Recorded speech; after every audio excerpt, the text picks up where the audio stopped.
Nah, Bapak Ibu Saudara, saya ingin kita melihat beberapa bagian dari firman Tuhan di dalam Matius pasalnya yang ke-10. Kita akan melihat ayatnya yang ke-26 sampai ayatnya yang ke-31. Matius pasalnya yang ke-10, mari kita melihat ayatnya yang ke-26 sampai ayatnya yang ke-31. Saya akan membacakan bagian firman Tuhan ini untuk kita semua. Saudara siap untuk dengarkan firman Tuhan? Amin. Saya akan bacakan, Bapak Ibu Saudara bisa menyimaknya di tema atau judul yang diberikan Lembaga Alkitab Indonesia tentang penganiayaan yang akan datang dan pengakuan akan Yesus. Kita akan melihat beberapa ayat dalam 2 paragraf ini. Mulai ayat 26 saya akan bacakan untuk kita semua. Demikian bunyi firman Tuhan. Jadi janganlah kamu takut terhadap mereka karena tidak ada sesuatu pun yang tertutup yang tidak akan dibuka, dan tidak ada sesuatu pun yang tersembunyi yang tidak akan diketahui. Apa yang kukatakan kepadamu dalam gelap, katakanlah itu dalam terang. Dan apa yang dibisikkan ke telingamu, beritakanlah itu dari atas atap rumah. Dan janganlah kamu takut kepada mereka yang dapat membunuh tubuh, tetapi tidak berkuasa membunuh jiwa. Takutlah terutama kepada Dia yang berkuasa membinasakan baik jiwa maupun tubuh di dalam neraka. Bukankah burung pipit dijual 2 ekor seduit? Namun seekor pun daripadanya tidak akan jatuh ke bumi di luar kehendak Bapamu. Dan kamu, rambut kepalamu pun terhitung semuanya. Sebab itu janganlah kamu takut, karena kamu lebih berharga daripada banyak burung pipit. Ketakutan itu umumnya adalah lawan dari iman. Kalau orang punya iman, dia cenderung tidak akan hidup dalam ketakutan. Sebaliknya, kalau orang hidup dalam ketakutan, maka cenderung imannya itu tipis. Cenderung iman itu dangkal. Memang ketakutan dan iman itu berseberangan. Ibarat langit dan bumi, ibarat darat dan laut. Umumnya berseberangan. Karena itu kita yang ada di dunia ini, sebenarnya kita tidak perlu takut terhadap apapun keadaan yang sedang kita hadapi dalam hidup ini. Sebuah survei mengatakan bahwa setiap tahun itu ada miliaran US dollar obat penenang yang terjual. Kenapa saudara? Karena ada banyak orang yang hidup dalam ketakutan. Jangan-jangan. Banyak orang yang hidup di dalam ketakutan. Ada seorang ahli bedah Kristen, dia berkata begini, 70% pasiennya itu memiliki penyakit yang itu tidak diakibatkan oleh masalah jasmani, tetapi lebih karena ketegangan saraf, katanya begitu. Lebih karena tekanan terhadap keadaan hidupnya, lebih karena kecemasan, lebih karena ketakutan, lebih karena kekhawatiran. Nah, Bapak Ibu Saudara dikasih oleh Tuhan, di dalam perikop ini kita menemukan ada 3 macam rasa takut. Mari kita lihat yang pertama di dalam ayatnya yang ke-26. Alkitab berkata begini, jadi janganlah kamu takut terhadap mereka, karena tidak ada sesuatu pun yang tertutup yang tidak akan dibuka, dan tidak ada sesuatu pun yang tersembunyi yang tidak akan diketahui. Ketakutan apa ini yang Alkitab katakan? Ketika Yesus berkata, janganlah takut terhadap mereka. Siapa mereka ini? Kalau kita periksa ayat-ayat sebelumnya, Mereka adalah orang-orang yang akhirnya menimbulkan ketakutan, dan Tuhan memberikan peringatan kepada murid-muridnya, kepada rasul-rasul yang ada, 12 orang murid yang dipilih, yang kemudian diutus untuk memberitakan Injil, supaya mereka jangan takut kepada orang-orang tersebut. Nah, ketakutan apa yang ditimbulkan oleh orang-orang itu? Kalau kita baca, ini adalah takut terhadap penderitaan, takut terhadap penganiayaan, bahkan takut terhadap pembunuhan. Konteks ayat ini adalah memang kalau kita periksa, kalau Bapak Ibu lihat perikop sebelumnya ketika Tuhan Yesus memanggil ke-12 rasul, lalu kemudian mengutus mereka untuk memberitakan Injil. Lalu dalam ayat 16 di perikop yang kita baca, Tuhan berkata begini, "Lihat, aku mengutus kamu seperti domba ke tengah-tengah serigala. Sebab itu hendaklah kamu cerdik seperti ular dan tulus seperti merpati." Konteks ini adalah pemberitakan Injil. Tuhan berkata kepada murid-muridnya begini, kalau kamu melayani, kalau kamu memberitakan Injil, maka kamu tidak perlu takut. Tidak perlu takut terhadap penderitaan, tidak perlu takut terhadap penganiayaan, bahkan juga tidak perlu takut ketika ada orang-orang yang akan mengambil nyawamu. Bapak Ibu Saudara, kalau kita berada di daerah yang kita tinggal, di kota Manado ini, mungkin kita tidak akan mengalami hal ini. Tapi di belahan dunia yang lain, mereka mengalami hal ini. Karena orang Kristen sungguh-sungguh ketika dia mengaku Yesus sebagai Tuhan dan Juru Selamat pribadinya, di beberapa belahan dunia yang lain, yang orang Kristen itu mengalami penindasan, mengalami aniaya. Nah, mereka mengalami hal tersebut. Nah,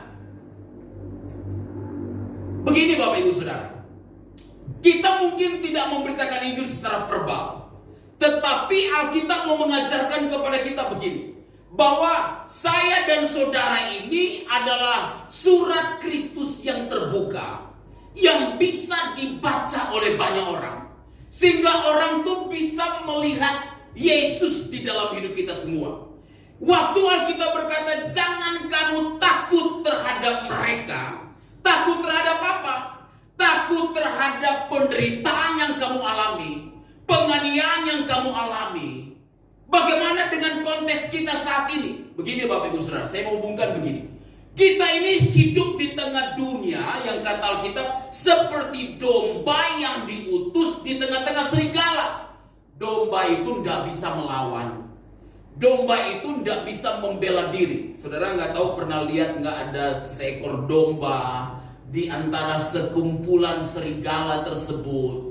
Buas banget pokoknya serigala. Saya pernah nonton ada seseorang yang berusaha bertahan hidup di sebuah daerah salju, yang itu kemudian, ini film, yang itu kemudian serigala-serigala hidup di daerah itu, dan bagaimana dia bertahan diri. Wah, itu tidak mudah. Manusia bisa mempertahankan dirinya. Nah, kalau domba itu tidak bisa bertahan, tidak bisa mempertahankan diri di tengah-tengah serigala. Nah, Alkitab berkata saya dan saudara ini diutus seperti domba di tengah-tengah serigala. Artinya begini Bapak Ibu Saudara, bahwa memang keberadaan kita ini sebagai orang percaya, waktu kita berusaha menjadi surat Kristus yang terbuka, yang bisa dibaca oleh banyak orang. Dengarkan Bapak Ibu Saudara, kadangkala itu tidak mudah. Karena begini, kalau ada orang berusaha untuk menjadi surat Kristus yang terbuka, untuk dia berusaha berusaha hidup dengan benar, itu biasanya diperlakukan dengan tidak benar kadang-kadang. Waktu seseorang berusaha untuk hidup jujur, justru dia diperlakukan dengan tidak jujur. Waktu seseorang berusaha hidup lurus, justru dia dibengkok-bengkokkan. Dunia yang kita tinggal adalah dunia yang memang menganiaya kita dalam tanda petik. Menjadi seorang Kristen yang sejati, kita akan berhadapan dengan yang namanya penderitaan, dengan yang namanya penganiayaan, yaitu waktu kita menjadi orang Kristen yang sejati, berusaha hidup benar, berusaha hidup kudus, berusaha hidup memuliakan Tuhan. Bagaimana dalam pekerjaan kita jadi berkat, bagaimana dalam pekerjaan kita atur sedemikian sedemikian rupa sesuai dengan terang firman Tuhan, sementara orang-orang di luar sana hidupnya kacau, hidupnya berantakan. Nah, pada saat itulah kita disebutkan oleh Alkitab, kita menganiaya dalam tanda petik. Nah, ini tidak mudah Bapak Ibu Saudara. Karena itu ada banyak orang yang takut terhadap apa? Terhadap penderitaan, terhadap penganiayaan. Karena itu kalau ada orang yang takut terhadap penderitaan untuk dia hidup benar, biasanya dia akan ikut selera dunia. Ya udahlah, jangan terlalu benar-benar amat. Karena kalau benar-benar amat aja nggak terlalu benar, katanya begitu ya. Apalagi mau benar-benar amat, kira-kira begitu. Orang akan mulai, ya sudahlah, ikut aja dengan dimensi dunia ini. Ya kalau dunia gelap-gelap, nggak apa-apa lah, gelap-gelap sedikit. Kalau dunia bengkok-bengkok, ya nggak apa-apalah bengkok-bengkok. Kenapa itu bisa terjadi? Karena takut terhadap dunia yang bisa membuat kita menderita. Kalau hidup benar rasanya susah. Kalau hidup mempermuliakan Tuhan rasanya sulit. Kalau hidup jadi berkat rasanya sulit. Sehingga orang kemudian hidup menurut alur dunia. Ya ikut terserah. Arus membawa kemana terserah. Persoalannya arus dunia ini begitu jahat, saudara. Jadi kalau ikut arus ini bahaya. Kalau kita ikut arus ini bahaya. Karena dunia yang kita tinggal ini kacamatanya udah rusak, saudara. Cara pandangnya udah rusak. Saudara bisa lihat ada orang yang berusaha hidup benar. Orang suka bilang begini, jangan suci lah. Ini kan dunia kebalik lah, saudara. Benar kan? Apalagi kalau yang bilang begitu sesama anak Tuhan. Ini kan lebih kebalik lagi. Udahlah, jangan suci. Kenapa sih nggak nyontek? Nyontek aja. Semua juga nyontek. Kalau dia mahasiswa ya, semua juga nyontek. Wah, kira-kira begitu. Kalau kita berbisnis, kita berusaha, lalu kemudian timbangan kita lurus-lurus. Ya, 10 ons 1 kilo, sementara yang lain 9 ons, dia bilang 1 kilo. Ya, lalu dia bilang, udah Pak, jangan terlalu lurus-lurus. Semua juga buat begini. Lalu kita berkata, ya iya ya, kenapa cuma saya yang berbeda dari yang lain? Akhirnya dia juga buat seperti itu. Ini kan aneh. Kenapa? Karena takut menderita, takut mengalami persoalan. Ini adalah satu hal yang banyak ditakutkan oleh orang-orang. Karena itu di tengah dunia yang seperti ini, kita tidak perlu takut dengan hal yang seperti itu. Kita adalah surat Kristus yang terbuka, yang kata Alkitab yang bisa dibaca oleh banyak orang. Sehingga orang bisa melihat ada Yesus lewat hidup kita. Amin. Orang bisa melihat ada Yesus lewat perkataan kita. Orang bisa melihat ada Yesus lewat tingkah laku kita. Karena sekarang sulit dibedakan mana orang yang ke gereja, mana orang yang ke gereja, mana orang yang melayani Tuhan, mana yang tidak melayani Tuhan. Karena ada wilayah abu-abu yang kadang-kala sulit untuk diputuskan. Ini hitam atau ini putih.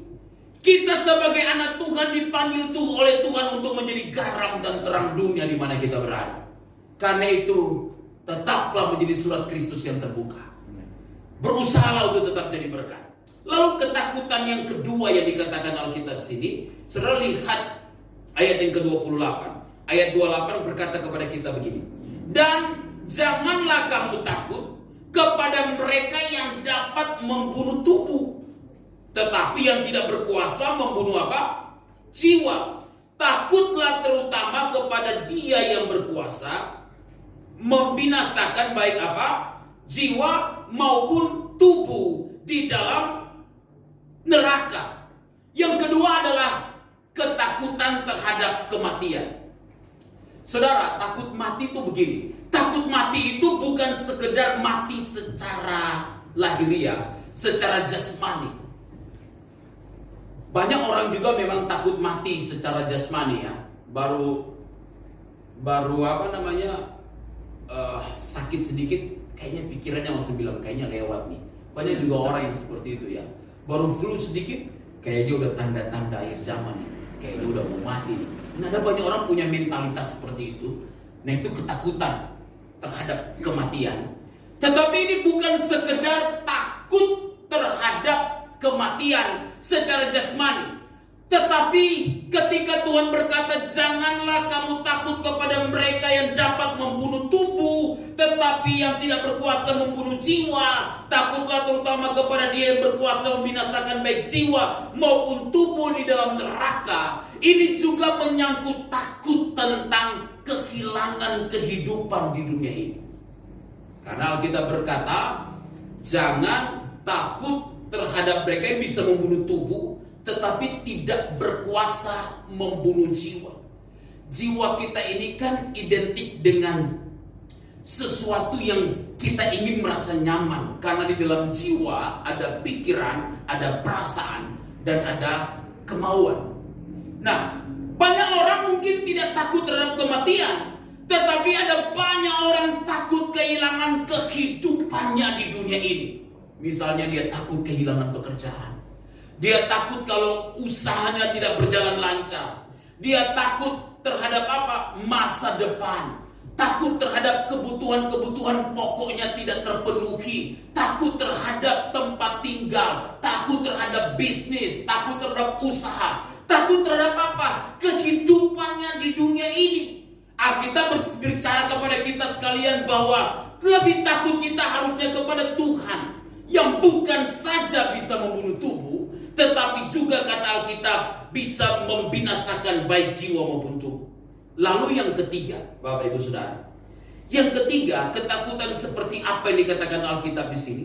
Yang ketiga itu adalah takut terhadap perlindungan dan pemeliharaan Allah. Takut tidak dilindungi, takut tidak dipelihara oleh Allah. Saudara lihat ayatnya yang ke 29 sampai ayatnya yang ke-31. Alkitab berkata kepada kita demikian.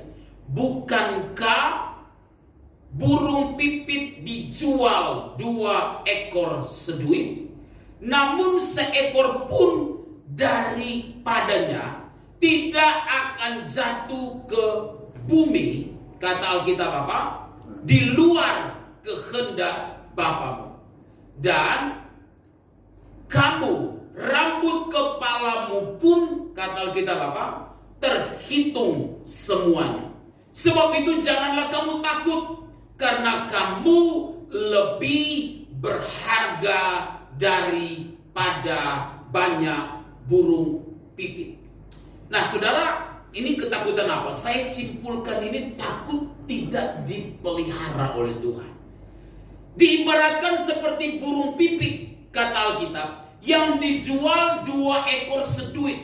Ada banyak orang yang takut kalau Tuhan tidak bisa lindungi dia, kalau Tuhan tidak bisa pelihara dia. Saudara, kita tidak perlu takut menjalani hidup ini kalau kemudian itu berhubungan dengan kebutuhan-kebutuhan hidup kita. Kita percaya bahwa Allah mengetahui, Allah mengenal semua apa yang kita perlukan dalam hidup ini. Amin. Allah tahu seberapa banyak yang kita perlukan dalam hidup ini. Dan Allah mencukupkan apa yang kita perlukan dalam hidup ini.